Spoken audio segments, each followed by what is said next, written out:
കിഷ്കിന്ധാകാന്ഡം കാണുമ്പോൾ ഞാൻ ആ സിനിമ കണ്ടപ്പോൾ ആദ്യത്തെ കുറച്ച് നേരം ആസ് എൻ ഓഡിയൻ ഞാൻ വിചാരിച്ചത് ഇത് ഇങ്ങനെ പോകുന്ന ഒരു ചലനമില്ലാത്ത പോലെ തോന്നിയിരുന്നു. എനിക്ക് ആദ്യം കുറച്ച് നേരം ഇത് സംഭവിക്കുന്നത്, പിന്നെയാണ് അതിൻ്റെ ഒരു ഇത് പിടിച്ചു പോകുന്നത്. പക്ഷെ എനിക്ക് ഭയങ്കരമായിട്ട് കണക്ട് ചെയ്തൊരു കാര്യം, ഇത് നമ്മൾ ലാസ്റ്റ് വരുമ്പോൾ, ഞാൻ സിനിമയെക്കുറിച്ച് പറയുന്നത്, ലാസ്റ്റ് വരുമ്പം കാറൊക്കെ ഓടിച്ച് ആസിക്ക് പോകുന്ന സീനിൽ ഞാനിങ്ങനെ, അതായത് I could feel what would you be feeling എന്നുള്ളൊരു ഫീൽ ഉണ്ടല്ലോ. എന്തായിരിക്കും, ആരോടും പറയാനും പറ്റില്ല, ഇത് പുറത്തോട്ട് കാണിക്കാനും പറ്റില്ല, അച്ഛൻ്റെ അവസ്ഥ, ഇപ്പുറത്ത് ഭാര്യ, ഇങ്ങനെ ഒരു ഫീൽ ഉണ്ടല്ലോ. ഇത് സ്ക്രീനിൽ ഇമോട്ട് ചെയ്യാന്ന് പറഞ്ഞാൽ അത്ര ഈസി അല്ലല്ലോ. ബേസിക്കലി ഇപ്പോൾ ആക്ടിങ് കോഴ്സസ് ഒന്നും ചെയ്യാത്തൊരു സാധാരണക്കാരനായ ആൾക്ക് how do you pull it off? Manju, അത് ആ സ്ക്രിപ്റ്റിന്റെയും ആ ഡയറക്ഷൻ ടീമിന്റെയും പ്രത്യേകതയാണ്. കാരണം ആ സിനിമ ഞങ്ങളിലെ എല്ലാവരിലേക്കും അവർ ഫീഡ് ചെയ്തത് അത്രയും ഡീപ്പിൽ, അത്രയും ഡെപ്തിലായിരുന്നു. ഞങ്ങൾക്ക് എല്ലാവർക്കും ആ ക്യാരക്ടേഴ്സിൻ്റെ ഇമോഷൻ എന്താണെന്നുള്ളത് എല്ലാവർക്കും, ഇപ്പോൾ കുട്ടേട്ടനാണേലും ജതീഷേട്ടനാണേലും അപർണയാണെങ്കിലും എല്ലാവർക്കും ഈ പറയുന്ന ലൊക്കേഷനിൽ വരുമ്പോഴുള്ള ഒരു ശ്വാസം മുട്ടലുണ്ടായിരുന്നു.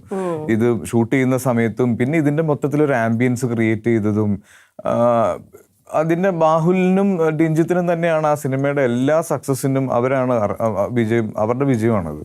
അവരുടെ സക്സസ് ആണ്. അതുപോലെ തന്നെ ജഗദീശന്റെ ക്യാരക്ടർ ഈ പറഞ്ഞ പോലെ ഭയങ്കര ഇമ്പോർട്ടന്റ് റോളാണ്. നമ്മൾ തന്നെ ഇരിക്കുക എന്തിനാ ഇടയ്ക്കിടയ്ക്ക് ഇങ്ങനെ കയ്യോക്കി കാണിക്കുന്നത് ആദ്യം കാണുമ്പോൾ.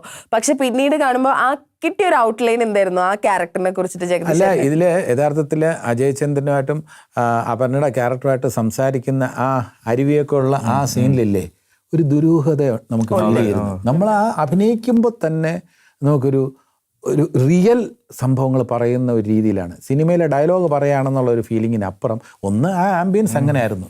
നമ്മളിരുന്നിട്ട് പറയുക നിസ്സഹായരായിട്ടുള്ളവരുടെ കാര്യം, ഞാൻ പറഞ്ഞ് മനസ്സിലാക്കുന്ന അച്ഛൻ്റെ കാര്യമാണ് പറയുന്നത്, അച്ഛൻ്റെ ഹിസ്റ്ററിയാണ് പറയുന്നത്.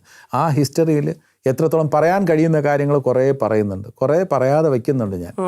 അപ്പോൾ അങ്ങനെയുള്ള ഒരു കാര്യം എന്ന് പറയുമ്പോൾ ആ ക്യാരക്ടറിൻ്റെ കൂടെ ഓരോ ക്യാരക്ടേഴ്സിൻ്റെയും കൂടെ ദുരൂഹതയുണ്ട്. ഓരോ സ്റ്റേജിലാണ് റിവീൽ ചെയ്യുന്നത്, ഓരോ സ്റ്റേജിലായിട്ടാണ് റിവീൽ ചെയ്യുന്നത് പലതും. വിജയരാഘവൻ്റെ ക്യാരക്ടർ ഒരു സ്റ്റേജിൽ റിവീൽ ആകും, എൻ്റെ ക്യാരക്ടർ ഇനിയും റിവീൽ ചെയ്യാത്ത കുറേ കാര്യങ്ങളുണ്ട്.